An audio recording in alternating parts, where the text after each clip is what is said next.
الحمد لله رب العالمين والصلاة والسلام على المبعوث رحمة للعالمين سيدنا وحبيبنا محمد وعلى آله وصحبه أجمعين أما بعد السلام عليكم ورحمة الله وبركاته. Ngayon ay nasa aralin 9 na po tayo. Papasok na po tayo ngayon sa pagdadalisay o paglilinis o sa wikang Arabic ay tinatawag na at-tahara. Ang tahara mga kapatid ay mayroong dalawang uri. Una, ang spiritual na paglilinis, ang kadalisayan ng puso mula sa kawalan ng pananampalataya, pagbabalat kayo, ika nga yung pagiging hipokrito, at pagkapuot sa kapatid na Muslim. So ito po ay hindi po ito ang tinutukoy natin dito. Ito po ay mapapag-aralan niyo po sa inyong subject sa Tauhid. Ang lilinisin sa inyong subject sa Tauhid ay ang mga maling paniniwala. Yun ang lilinisin sa pamagitan ng mga pagsamba, pag-alala, pagbabalik loob sa Allah subhanahu wa ta'ala. At ang tinutukoy natin dito ay ang pangalawa, ang physical na paglilinis. O sa pamagitan ng pagsasagaw ng wudu o pagligo. Yan ang tinutukoy natin dito. Ang paglilinis mula sa mga bagay na nakapagpapawalang bisa sa wudu o kaya ghusl. Ang ghusl ay ibig sabihin ay pagligo tulad ng ihi, pakikipagtalik at iba pa. At pag-alis o pagtanggal sa mga maruruming bagay. So yan po yung gusto nating tukuyin dito sa inyong pag-aaralan. Ang pagwudu, pag-a-ablution o kaya ang pagligo. So una, ang wudu. Ito yung paghugas sa iba't ibang parte ng katawan at wala po ni isa sa atin maliban lang po sa mga bagong yakap sa Islam ang hindi po alam ang tungkol po sa wudu. Binanggit ng Allah subhanahu wa ta'ala sa Quran ang pagwudu sa suratul Ma'idah. Sabi ng Allah, Ya ayyuhalladhina amanu idha qumtum ila salati faghsilu wujuhakum wa aydiyakum ila al-marafiq wamsahu bi ru'usikum wa arjulakum ila al-ka'bayn. Yan po. O kayo mga mananampalataya, kung kayo ay magsasagawa ng sala, inyong hugasan ang mukha ninyo. Yan, ang unang huhugasan na binanggit ng Allah sa Quran ay ang mukha. At ang mga kamay ninyo hanggang siko. Yan. So, ang nabanggit sa Quran ay mukha at saka kamay hanggang siko. At punasan ninyo ang inyong ulo. So, pangatlo ay ulo. At hugasan ninyo ang inyong mga paa hanggang bukong-bukong. So, 4 po na parte ng katawan ang binanggit ng Allah sa Quran. So kung titingnan natin, 4 lang ang huhugasan sa Quran. Kaya mayroon sa mga ulama na kapag nahugasan mo ito, ay tanggap na po ang ating wudu. Pero siyempre, ang hadith ng propeta sallallahu alaihi wasallam ang siyang magpapaliwanag kung paano nga ba magwudu. Yan. Ipapaliwanag yung aya na ito sa Quran, yung talata sa Quran, kung paano ang kumplitong paraan ng pagwudu. Itong binanggit ng Allah ay kumbaga mas malawak. Binanggit lang yung mga parte ng katawan na huhugasan, pero mayroon pa din mga parte ng katawan na dapat pang isama.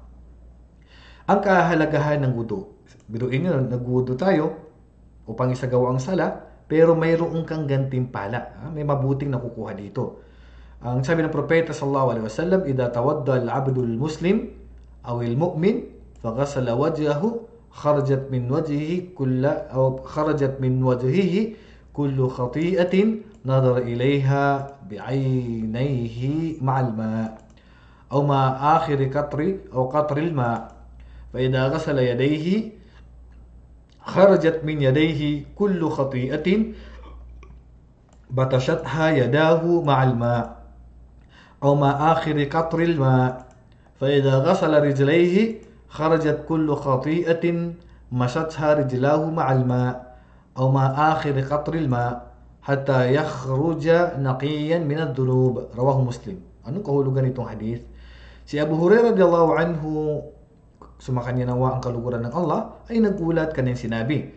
Sinabi ng sugod ng Allah, kapag nagsagawa ng wudu ang isang lingkod na Muslim o mananampalataya at hinugasan niya ang kanyang mukha. Yan, tingnan natin ang gantimpala. Lumabas mula sa kanyang mukha ang lahat ng kasalanan na nakita ng dalawang mata. So, anumang nakita ng dalawang mata, ay sumasabay ito sa pagkabuhos ng tubig mula sa inihugas mo sa iyong mukha. Kasabay ng tubig. Sa pagpatak ng tubig na yan ay nasumasama ang kasalanan na nakita ng iyong mata. Subhanallah mga kapatid. Biduin mo. Bukod sa nagbubura ng kasalanan, yung pagsasagawa natin ng sala, yung pagpunta natin sa masjid, yung bawat hakbang na pagpunta natin doon, nabubura ang kasalanan, dagdag pa dito, pati yung paghuhugas mo sa parte ng katawan mo, ay nabubura pa ang kasalanan. Biruin mo, naguudo ka lang, tapos sa patak, sa tubig na ginagamit mo, napapatak na tubig mula sa mukha mo, sasabay ang kasalanan na nakita ng iyong mata. Kasi alam natin yung mga mata natin is makasalanan, lalo na po ngayon sa panahon natin. Sa social media, kung ano-ano pong dumadaan sa news feeds natin, kung ano-ano yung mga nakikita natin na mga sumasayaw, umaawit, mga aura, mga bagay na hindi dapat makita, nakikita ng mga mata natin, pero sa pamagitan ng pag-uudo, kahit na hindi natin sinasadya, sa pamagitan ng pag-uudo, ay nabubura ang kasalanan na ito, sumasabay po sa patak ng tubig. O kasabay ng pinakahuling patak ng tubig. So sa huling patak ng tubig, sasabay doon yung kasalanan. Subhanallah, talagang ang Islam punong-puno ng gantimpala. At kapag hinugasan niya ang kanyang dalawang kamay, o pag yung kamay na naman, ay lalabas mula sa kanyang mga kamay ang lahat ng kasalanan na naabot o nahawakan ng dalawang kamay, kasabay ng tubig, o kasabay ng pinakahuling patak ng tubig. So sa pagpatak ng tubig mula sa kamay mo, kung ano man ang nahawakan, nagawa ng kamay mo na kasalanan, ay sasabay po doon ang kasalanan sa pagkabura mula sa pagkahulog po ng tubig. Mawawala po yun. Subhanallah. Ano pa bang matitira sa atin? Yung pagsasala, nagbubura ng kasalanan eh. Tapos samahan pa ng ano pang tawag dyan, yung wudu. Subhanallah, napakaganda ng Islam mga kapatid sa panampalatayang Islam.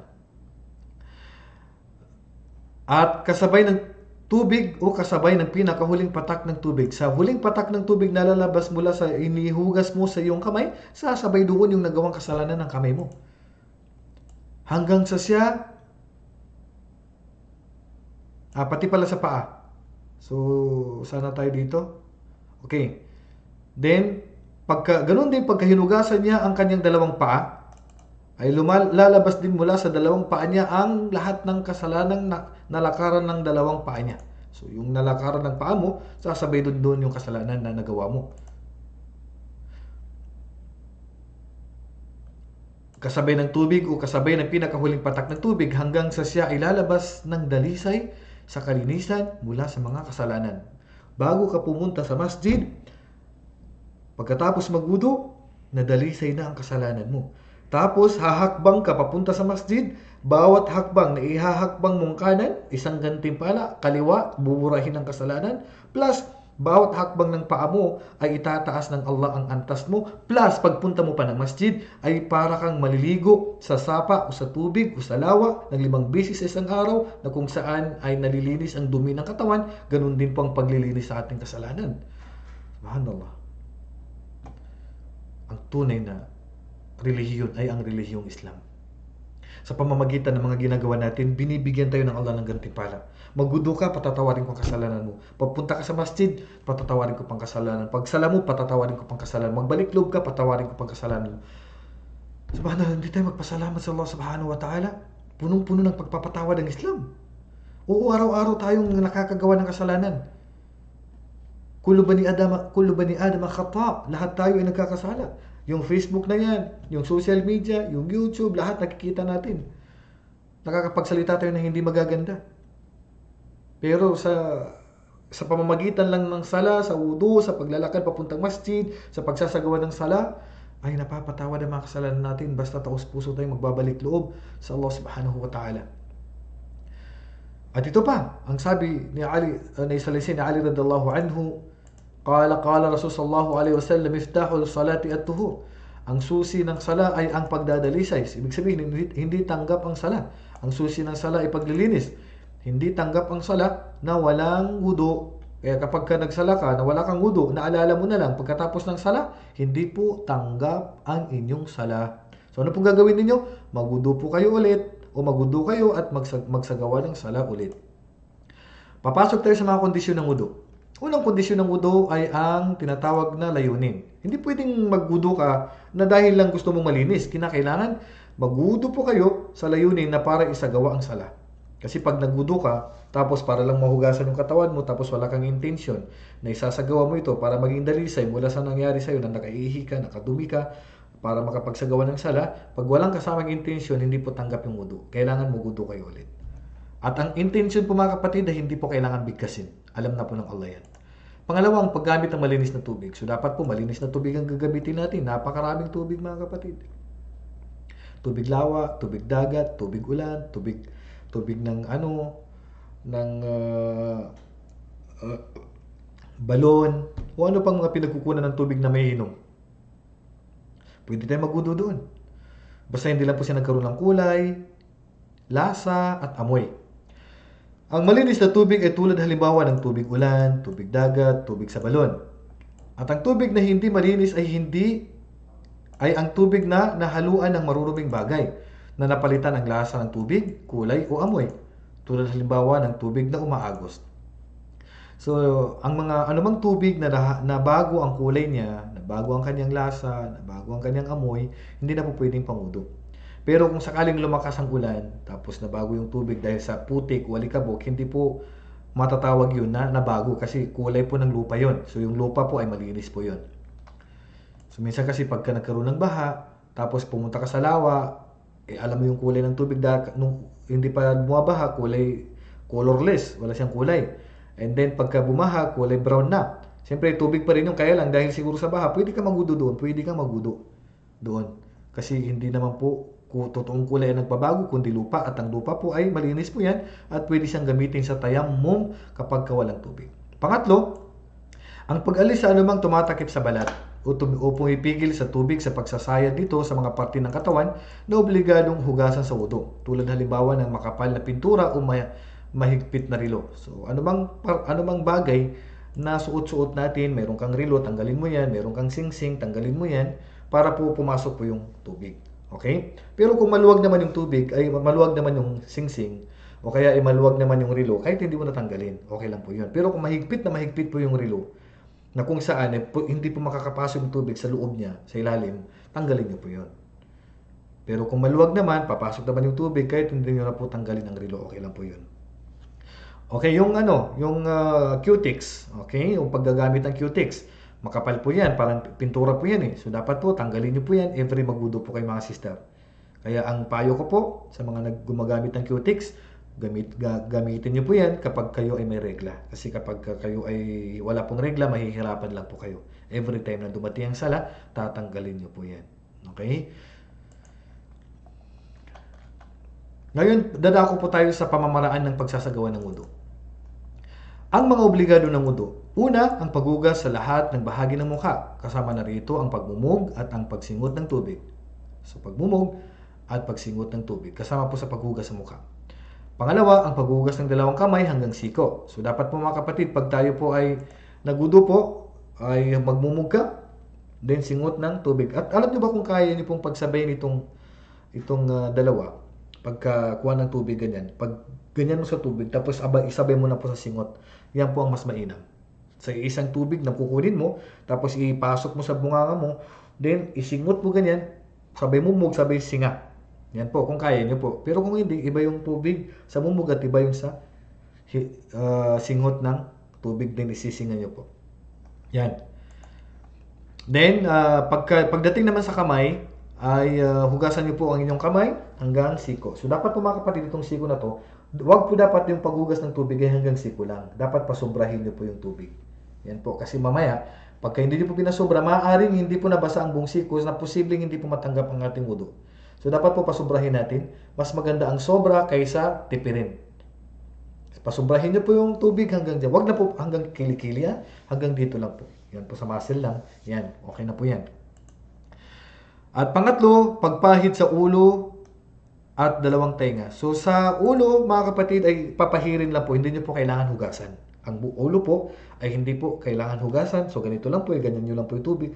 Halimbawa, kuha ka ng tubig, ipagpag mo lang ganyan. So bakas na lang po ng tubig yan. So pagdikitin mo lang yan, then ganyan mo lang yan. So ulo, sa buhok, sa dens, hanggang dyan lang sa huling tinutubuan ng buhok. Yung mahabang buhok, hindi po kailangan mahaplos yung lahat ng buhok. Hanggang sa itong ulo lang po talagang tinutukoy dyan. Then hanggang dyan sa may batok banda, na dyan po tumutubo ang huling buhok natin. And then ibalik mo lang ng isang beses, then diretso na sa tainga. So kung titignan mo, halos walang tubig yung kamay. Nilagyan mo ng tubig na konti, and then pinagpag mo, ganun mo lang siya. Ganyan. Okay, kasi ang sinabi lang kasi ng Allah, haplusin lang po at hindi po hugasan. At isang beses lang po. Yan. Pang-apat, ang paghugas ng dalawang paa hanggang bukong-bukong. Magsimula mula sa kanan at saka isunod ang kaliwa. So, ang paghugas ay laging sa kanan natin inuuna. At hindi po obligado yan. Yan pong mainam. Sunna po na inuuna po natin ang kanan. So, ang paa po, halimbawa ito yung paa. So, hanggang dito lang sa tainga niya. May yung tainga ng paa ganyan. Yan. So, hanggang dyan lang po hugasan ninyo. Okay? Hanggang 3 beses. So, huwag po kayong susobra sa 3 beses. Hanggang 3 beses lang po ang pagwudo. At ang obligado ay 1 beses lang po. Okay? Ang panglima, ang pagkakasunod-sunod at tuloy-tuloy. So, dapat po sunod-sunod pong pagwudo. Hindi po pwedeng mauna ang paa kaysa sa ulo. Hindi po pwedeng mauna ang mukha kaysa sa, o ang mauna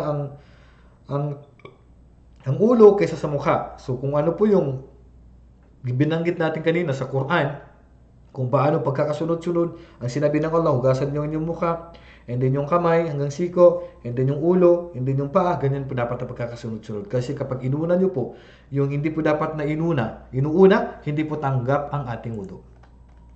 Ngayon, ipapasok tayo sa mga sunna o voluntaryo. Ibig sabihin, hindi obligado. Pag sinabi kasi natin na sunna, mga kapatid, take note, pag sinabing sunna, hindi po obligado.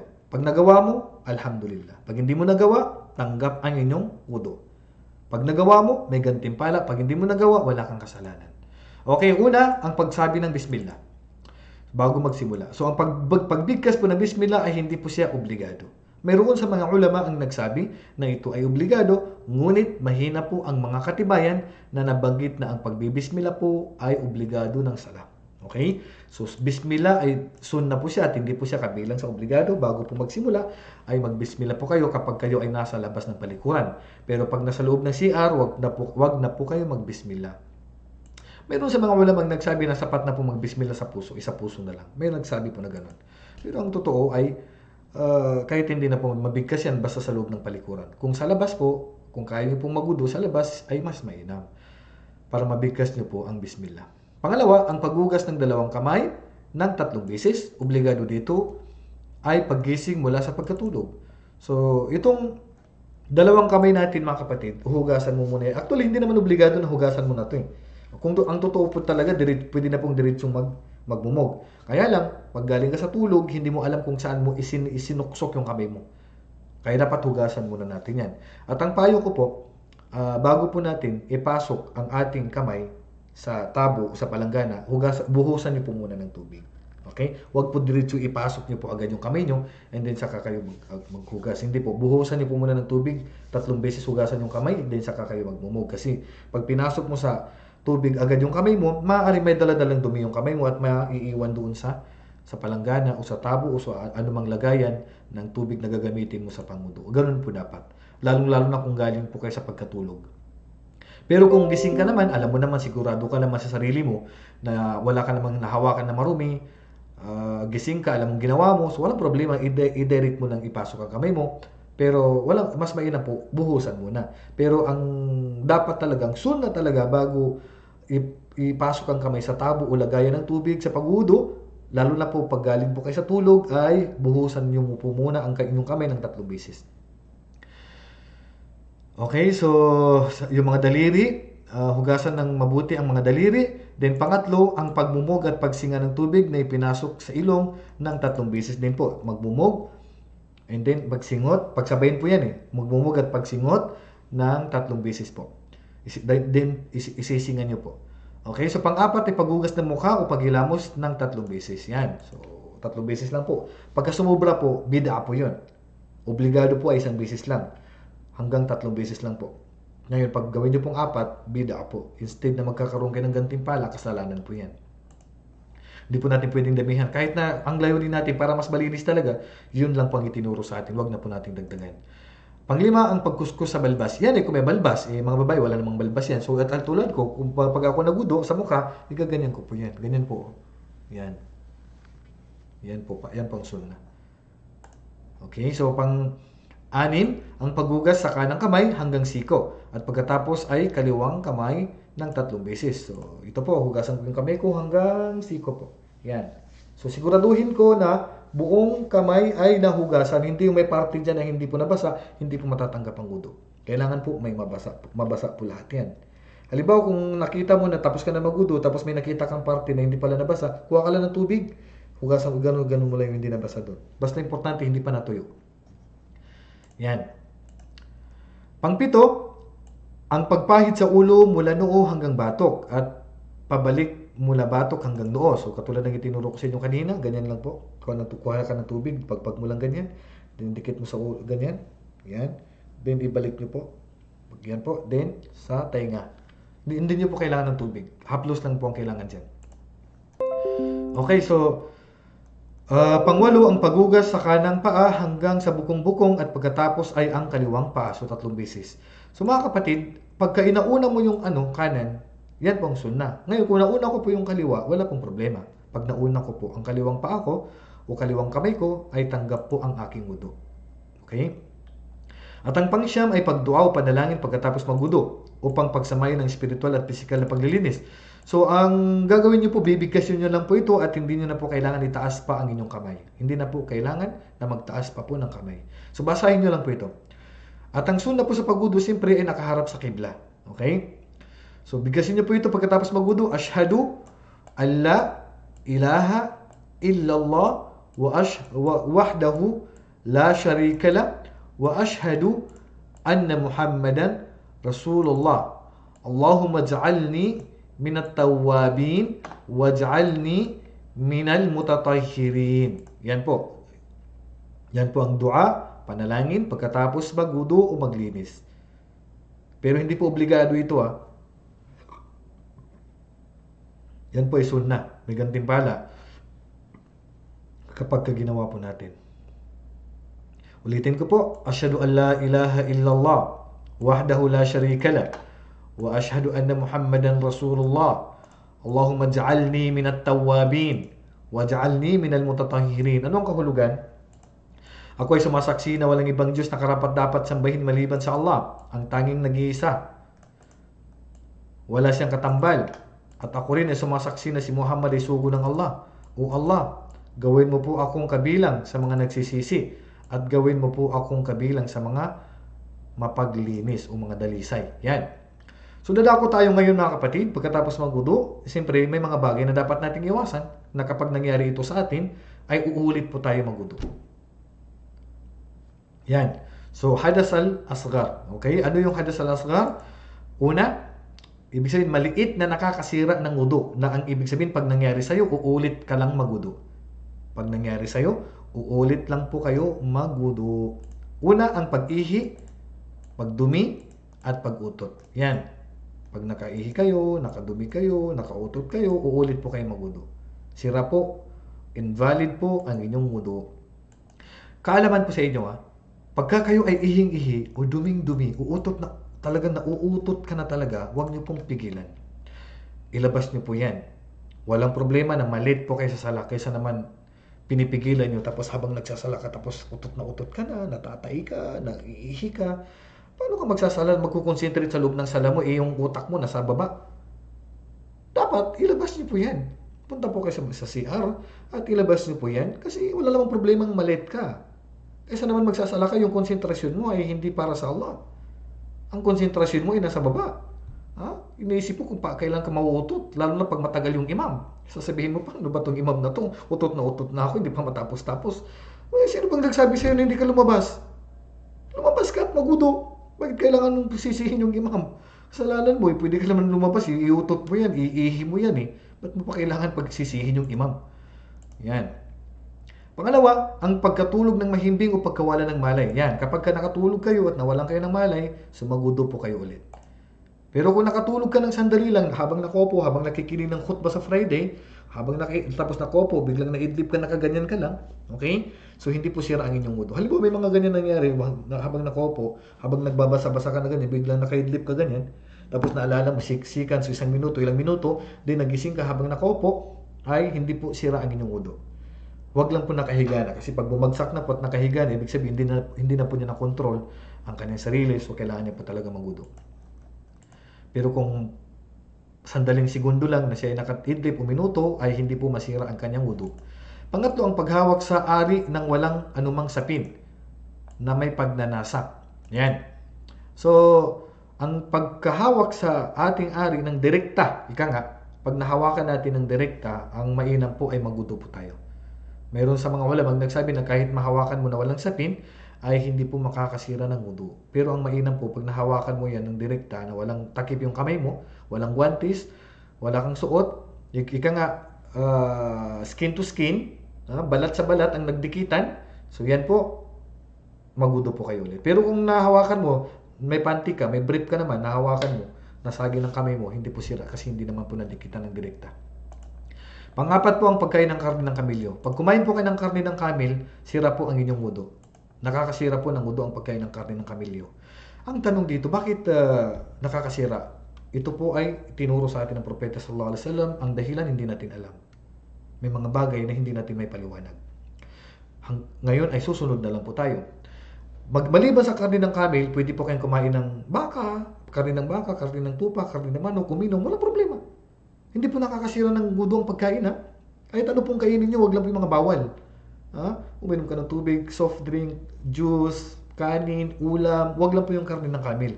Kasi pag nakawudu na kayo at kumain kayo ng karne ng kamilyo, magwudu po kayo ulit. Pero kung after mo magwudu, ay kumain ka, kahit ano pang kinain mo, basta wag lang po yung mga bawal, hindi po masisira ang inyong wudu. Yan, so inshallah mga kapatid, ay malinaw po sa inyo ang tinalakay natin ngayon.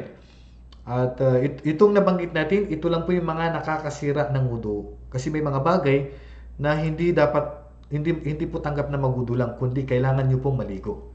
Okay? At darating po tayo dyan at abangan po ninyo ano naman yung mga bagay na pagka nakapagwudu ka na ay masisira yung wudu mo, pero hindi po sapat na magwudu lang tayo, ang dapat po ay maligo. So abangan po ninyo inshallah mga kapatid ang karugtong ng talakay natin na ito, kaugnay po sa pagdadalisay o paglilinis.